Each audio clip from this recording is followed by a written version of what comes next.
Breaking news tonight, President Biden calling for a ceasefire in the Middle East as the violence intensifies. The president facing pressure to act, telling Prime Minister Netanyahu he supports a ceasefire as the death toll rises. At least 200 Palestinians and 10 Israelis killed. Israel launching new airstrikes on tunnels in Gaza. Hamas firing over 3,000 rockets in the past week. Our Richard Engel there on the ground. Also tonight, California keeping its mask mandate for another month, despite that new CDC guidance for fully vaccinated people. New York joining the growing list of states lifting mandates, but the patchwork of rules causing confusion and new confrontations caught on camera. The Supreme Court taking up a major abortion case, why activists believe it's the key to overturning Roe v. Wade. Severe weather on the move, homes and cars underwater, and the flooded diner with customers inside. The associate of Matt Gaetz pleading guilty to 6 charges, including sex trafficking of a minor, while Gaetz himself remains under investigation.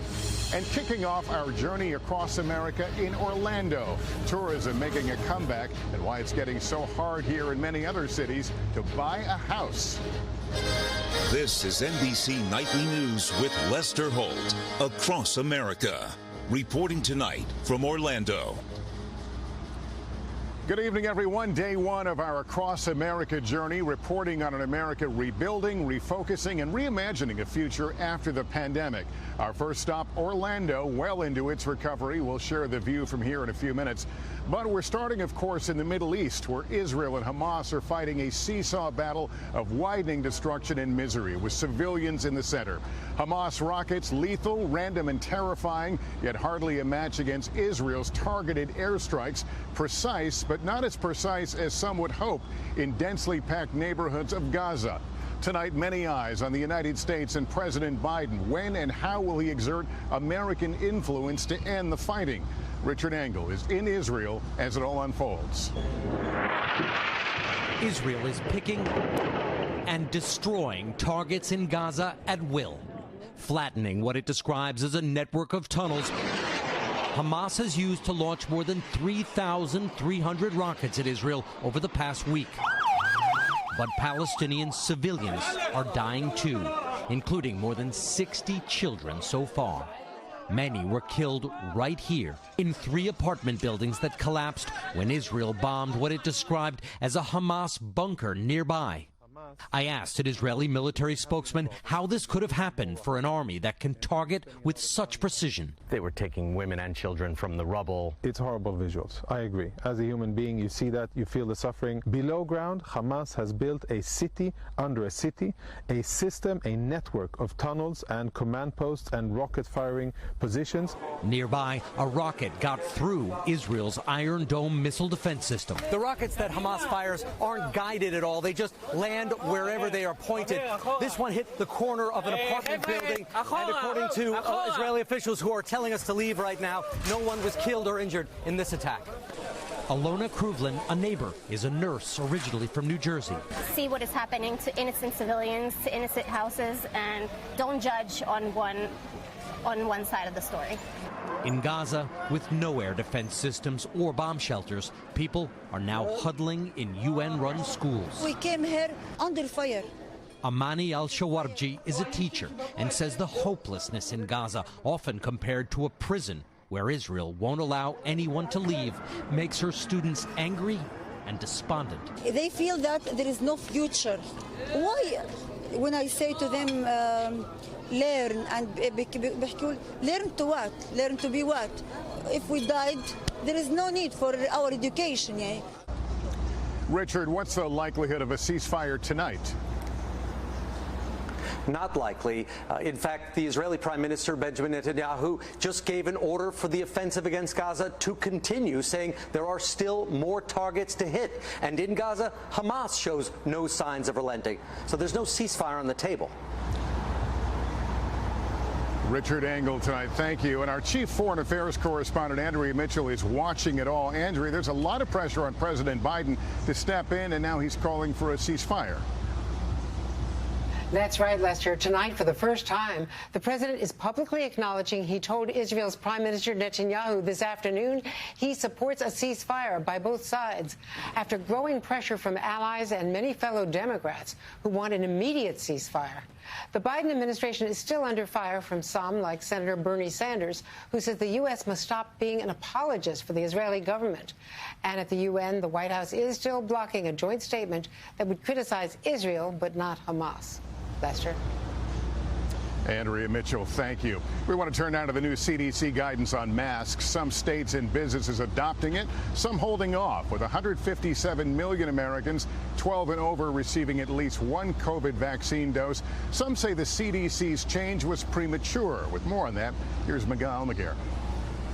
Tonight, California needs more time. The nation's most populous state refusing to lift its face mask mandate for the fully vaccinated for another month, saying not enough residents are inoculated. But across the country in New York, where the vaccination rate is nearly the same, the state will begin implementing the CDC's new guidance Wednesday. We have to reopen smart. With nearly every state expected to soon follow suit, today Target joined a growing list of popular retailers also no longer requiring face masks for the fully vaccinated. You don't need to wear a mask. Actually, that's not accurate. But local mandates still trump guidance from the CDC, sure to lead to more confrontations and confusion across the nation. I think we've got to get some clarification from the CDC. It's not just city leaders raising concern. Unions representing grocery store employees say essential workers are again at higher risk. The nation's largest nurses union argues the CDC guidelines are not based on science. You have people that were naturally inclined not to wear masks that are now given free license to not wear a mask if they haven't been vaccinated. But the CDC says if you're vaccinated, you are protected. The agency also hinted new guidelines could be coming for schools, summer camp, and travel. Lester? Miguel Almaguer tonight, thank you. The Supreme Court will take up a major case on abortion that could result in the most important ruling on the issue since Roe v. Wade. Our Pete Williams is following it. Pete, what's this case all about? Lester, this involves a Mississippi law that would ban nearly all abortions after 15 weeks of pregnancy. For nearly 5 decades, the U.S. Supreme Court has said states cannot ban abortion before the fetus is viable around 23 weeks. Now the court has agreed to take another look at that very issue, the core of Roe v. Wade. 2 justices who upheld Roe in the past are gone, Anthony Kennedy and Ruth Bader Ginsburg, replaced by Trump appointees Brett Kavanaugh and Amy Coney Barrett. The court will hear the case in the fall with a decision about a year from now. Lester? All right, Pete Williams tonight in Washington. Thanks. In just 60 seconds, an associate of Florida Congressman Matt Gaetz pleads guilty here in Orlando to charges including sex trafficking of a minor. Heavy rain along the Gulf Coast causing flash floods, homes and vehicles underwater. In Lake Charles, Louisiana, video of customers inside a flooded diner. The city getting over 11 inches just today. Also here in Orlando, the troubles could be growing for Florida Republican Congressman Matt Gaetz after one of his associates pleaded guilty to federal charges. Kerry Sanders was in the courtroom. In an Orlando federal courtroom today, former Florida tax collector Joel Greenberg pled guilty to 6 federal charges, including sex trafficking of a child. The 37-year-old admitted to having sex with a 17-year-old on several occasions and said others did too. Among Greenberg's close friends, Florida Representative Matt Gaetz. In March, the New York Times reported federal investigators were looking into whether Gaetz paid for and had sex with a 17-year-old. The Florida Republican has repeatedly denied those allegations and has not been charged with a crime.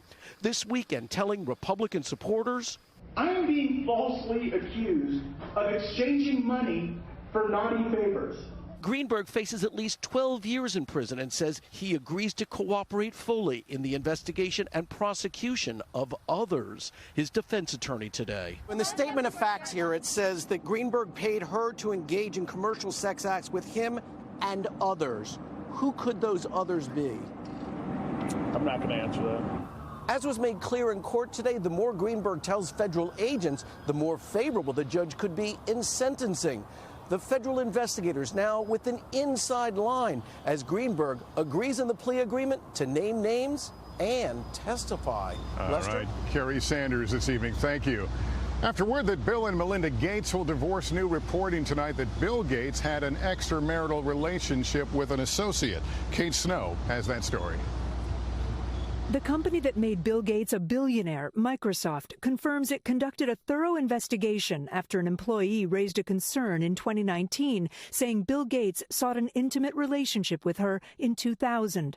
The Wall Street Journal reports Microsoft's board of directors decided Gates needed to step down from the board. Emily Glazer helped break the story. It became clear to them that this romantic relationship was inappropriate. Months later, Bill Gates announced he would step down to dedicate more time to philanthropic priorities. A spokeswoman for Bill Gates says there was an affair almost 20 years ago which ended amicably. Bill's decision to transition off the board was in no way related to this matter. Glazer says the female employee wanted Melinda Gates to see her complaint. The female employee really wanted Melinda Gates to read this letter, and we don't know if Melinda Gates read the letter. We are still unequal, men and women. As Melinda Gates was speaking out about women in the workplace, Bill Gates had developed a reputation for questionable conduct in work-related settings, according to the New York Times. Bill Gates' spokesperson disputes that, calling the rumors and speculation surrounding the Gates' divorce increasingly absurd. Kate Snow, NBC News. Up next for us tonight, the crisis in affordable housing here in Orlando. Our week-long journey to witness America's rebound begins here in Orlando, where from atop the massive observation wheel at Icon Park, you can see many of the amusement theme parks and resorts that make up part of a $75 billion tourism industry, an industry that's helping lead this region's recovery. Fun fuels Orlando's economic engine. And lately, from its restaurants to its iconic amusement parks, there's more to smile about. I will have so much fun on this summer. Orlando's Legoland was the first of the city's major theme parks to reopen last summer. Back then, operating at 50% capacity. There's reminders literally everywhere in the park to remind people to be as safe as possible. Is this your first vacation since the pandemic? Yes. Today, Legoland does not require masks outdoors, just indoors and on rides. Do you see a lot of pent-up demand as you look at your summer schedule? Of course. We are seeing lots of families come back. Legoland President Rex Jackson says not only has the park welcomed back all its employees, it recently held this job fair. We are currently hiring for hundreds of open positions. Is there a point that you were all holding your breath, wondering which way this was going to tip? I think that last summer was a nice tipping point for us because we were able to reopen. But while tourism is sailing along here, still left parked at the dock is the cruise industry. We headed out to nearby Port Canaveral, where the Carnival ship Liberty is tied up. This brand new terminal still empty. The entire industry held in limbo by the CDC, whose restrictions kept us from going on board. So we spoke to Captain Renato Bendinelli by Zoom from the dock. Are you getting impatient to get back to cruises? We are really, really ready to resume, yes. What do you say to those who may be anxious about getting on a cruise? Well, we shall never bring anybody to an unsafe place. We are taking all the necessary steps to guarantee the safety of everybody on board. Some of the earliest COVID outbreaks occurred on cruise ships. Recently, the CDC said if nearly all employees and passengers are vaccinated, cruises from the U.S. can resume in July. There's no mandate for any other business to have that requirement. We wouldn't be able to have kids under 12 on board. Is it your expectation you will be ready and that you will be allowed to sail in July? We're working towards that. President Biden said he wants to reopen America by the 4th of July, and we want to make sure that the cruise industry can be part of that reopening. Christine Duffy is Carnival's president. The silver lining for our industry and all of this and the Carnival Cruise Line is the pent-up demand that we have seen. Cruises are typically booked at least a year out. Our bookings for 2022 right now exceed the bookings that we had back in 2019 at the same time. But living in the shadow of the major tourism machines here, small businesses like Jennifer and Fernando Tamayo's Tamale Company. This is a family recipe? This is a family recipe. It's a mix of my grandmother and my husband's grandmother's recipe. They're only slowly getting back on their feet. We were scared that in the blink of an eye we're going to lose all of our passion, you know? Do you feel like things are getting close to normal again? I think it's going to take a little bit longer for people to come out. Florida's economy got a major boost last fall, lifting restrictions earlier than most states, allowing restaurants and bars to open at full capacity. Every business has the right to operate. Today, at family-run High Tide Harry's Seafood Restaurant, How are you guys doing tonight? Brendan Heretic's big worry is finding enough employees. He blames new, more generous unemployment benefits. The fact that people can make money without working seems like it will always trump, having to work for that same money. Still, a region hugely dependent on visitors, now as hopeful as ever. I hope for the future of Orlando is that we start to get back to normal and people come back to the city that they know and love and get back to normalcy as we know it. When it comes to affordable housing, Orlando is a symbol of the crisis being felt in many parts of the country. Sonika Denge of our Orlando affiliate Wesh TV has more. Amy Kaufholz and her family have spent 3 years saving to buy a house. This is a dream we've had for a long time, and we finally feel like we're capable. Over the last 2 months, they say they've seen every listing in their price range. If you don't see it within the first 24 hours, the chances are you won't see it. They made 5 offers at or over asking price. All of them have been lost to cash buyers who are offering at least $15,000 to $20,000 over asking. So they upped their budget by $25,000. Still, no luck. Every Sunday night, typically after we've lost another offer, I end up in tears and just wonder if it's worth it. What's the biggest reason why these prices are so high? We have an influx of cash buyers from out of state, especially those more expensive states, and they're overbidding compared to what the local buyers are paying. The number of homes for sale in the Orlando area has plunged more than 60% in the past year. Inventory is so low it would take only 3 weeks to sell all the homes currently on the market, far less than the 6 months experts say is typical for this area. And in the age of remote work, many are relocating, especially to certain areas. For sale inventory is down more than 30% compared to last year. Universal, NBC's sister company, has announced plans to dedicate 20 acres of land for 1,000 affordable apartments. A task force is also working to increase housing options. But for now, the market is tough for renters, too. How are the rental options? Rentals pretty much similar to the housing market. There's inventory that's pretty low because we have specifically a lot of renters that want to buy, but due to the housing prices being so high, they have to renew their leases. It took Lacey Wolver 6 months to find an apartment to rent. We are a 2-income family with no children, so we have more disposable income than a lot of couples our age. Still, they'll be paying over budget. For the average Orlando resident, do you think that there are affordable options? No. It's almost like they can't afford to live where they work. Does this feel like the American dream to you? No. Not in the slightest. There's no real hope right now for first-time home buyers, and it's been really sad. And Sonika joining us now. It seems this disproportionately impacts younger buyers. Yes, Lester. Those buying for the first time have less capital simply because they haven't had as much time to save as older buyers. Experts are hoping that those construction projects that we mentioned will begin to balance out the market here by the end of this year. All right, Sonika, great to have you on the broadcast tonight. We want to pay tribute tonight to a colleague whose name was synonymous with space coverage here at NBC News. Correspondent Jay Barbary joined NBC in 1958. Over the next 59 years, he would cover every human space mission to leave U.S. soil, 166 of them. His triumphs and the tragedies. So many of us at NBC had the privilege of working with Jay. He died on Friday here in Florida. Jay Barbary was 87. That's nightly news for this Monday from Orlando. Tomorrow we'll see you from Louisville. Good night, everyone.